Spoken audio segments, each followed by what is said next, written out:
ఒకానొక గ్రామంలో గురు పరాశరుడు అనే మహర్షి ఆశ్రమం ఉండేది. ఆయన దగ్గర చాలామంది శిష్యులు విద్యను అభ్యసించేవారు. ఒకరోజు గురువు తన శిష్యులకు ఒక పరీక్ష పెట్టాలని నిర్ణయించుకున్నారు. గురువు: శిష్యులారా, మన ఆశ్రమంలో అతి ముఖ్యమైన ఒక యాగం జరగబోతోంది. దానికి కావలసిన సంపదను సేకరించి తీసుకురావాలి. కానీ ఒక నియమముంది. మీరు తీసుకొచ్చే సంపద ఎక్కడా ఎవరికీ కనిపించకుండా దొంగతనం చేసి తీసుకురావాలి. అయితే దాన్ని ఎవరూ చూడకూడదు, దేవుడు కూడా చూడకూడదు. శిష్యులందరూ ఆశ్చర్యపోయారు. దొంగతనం చేయమని గురువు చెప్పడమేమిటని ఆలోచించారు. కాని గురువు ఆదేశాన్ని శిరసావహించి ఎవరి దారిన వారు బయల్దేరారు. ఒక శిష్యుడు నిర్మల్ ఒక రాత్రి అందరూ నిద్రపోతున్నప్పుడు ఒక రాజుగారి ధనగృహంలోకి చొరబడ్డాడు. కళ్లకు గంతలు కట్టుకుని గుట్టు చప్పుడు కాకుండా కొన్ని నగలను తీసుకున్నాడు. నేను ఎవరికీ కనిపించలేదు, దేవుడు కూడా చూడలేదు అనుకుని సంతోషంగా గురువు దగ్గరకు వెళ్ళాడు.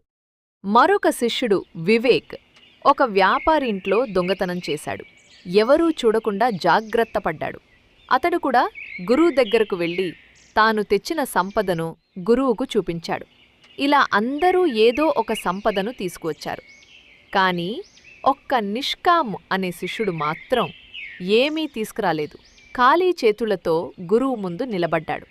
గురువు: నిష్కామ్, నీవేమీ తీసుకురాలేదా? అందరూ సంపదను తెచ్చారు, నీవు ఎందుకు చేయలేకపోయావు? గురుగారు, మీరు చెప్పినట్లు ఎక్కడా ఎవరూ చూడకుండా, దేవుడు కూడా చూడకుండా సంపదను తీసుకురమ్మని చెప్పారు.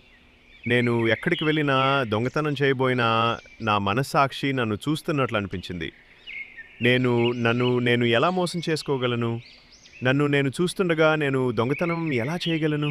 గురువు పరాశరుడు ఆనందంతో లేచి నిష్కాంను కౌగలించుకున్నాడు. నిష్కామ్, నీవు నిజంగా ఈ పరీక్షలో నెగ్గావు. ఇతరులు దేవుడు చూడలేదనుకున్నారు, కాని తమను తాము చూసుకుంటున్నారని మర్చిపోయారు. హృదయశుద్ధి గలవారు ధన్యులు, వారు దేవుని చూచెదరు. నీ ఆత్మశుద్ధియే నీ దైవం. నీలో ఉన్న ఆత్మను ఎప్పుడు మోసం చెయ్యకు. నీ మనస్సాక్షే దేవుడు. దాన్ని నువ్వు మోసం చెయ్యనంతవరకు నీవు శుద్ధిగా ఉంటావు. అందరూ నిష్కామును ప్రశంసించారు. ఆ రోజు అందరికీ హృదయశుద్ధి యొక్క నిజమైన అర్థం బోధపడింది.